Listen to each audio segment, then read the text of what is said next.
Biyernes ng gabi na makatanggap ang Barangay Security Force volunteer ng report kaugnay sa masangsang at nangangalingasaw na amoy sa Labhoa Daang Paa, Barangay Kalawaan. Dahil dito kanyang pinuntahan ang lugar. Nakumpirma na may bangkay na natagpuan sa loob ng bahay. Piniling hindi na pangalanan ang biktima. Nabatid na ang labi ay sa isang mahigit 50 anyos na lalaki. Wala umunong kasama sa bahay ang lalaki at hindi din makapasok ang mga otoridad dahil nakasarado pa umano ang bahay. Kasalukuyan nasa loob ako ng outpost, may tumawag sa akin na kapitbahay na meron daw babaho nangangamoy.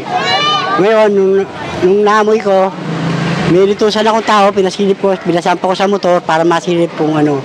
Nung sinilip ng tao, nakakita niya yung tao, nakahandusay na sa samin-samin. Higit ko mo lang sa mga 5:30 gano'n. Yung lalaki niyan, ang pagkakaalam ko, wala na sa asawa yan, pati anak, iniwan. Siya lang nag-iisa dyan. Wala siyang kasama dyan. Pagkaalam ko, mga 50 plus din. Kasalo ko yung inibisiganan ng pulis, yung asawa. Pinamatay, wala pong idea eh.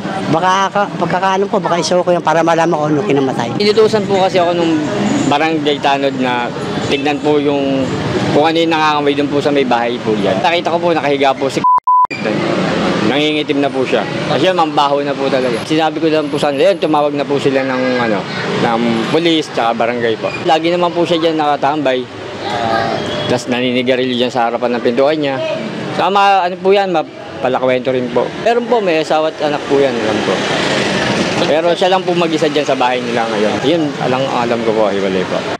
Napag-alaman na huling nakita ng kapitbahay ang lalaki alas 7 ng gabi ng Martes. Samantalang ayon sa isa sa mga kapatid ng biktima na piniling hindi magpa-interview, huling nakausap ang lalaki noong Linggo at iniinda ang sakit sa dibdib.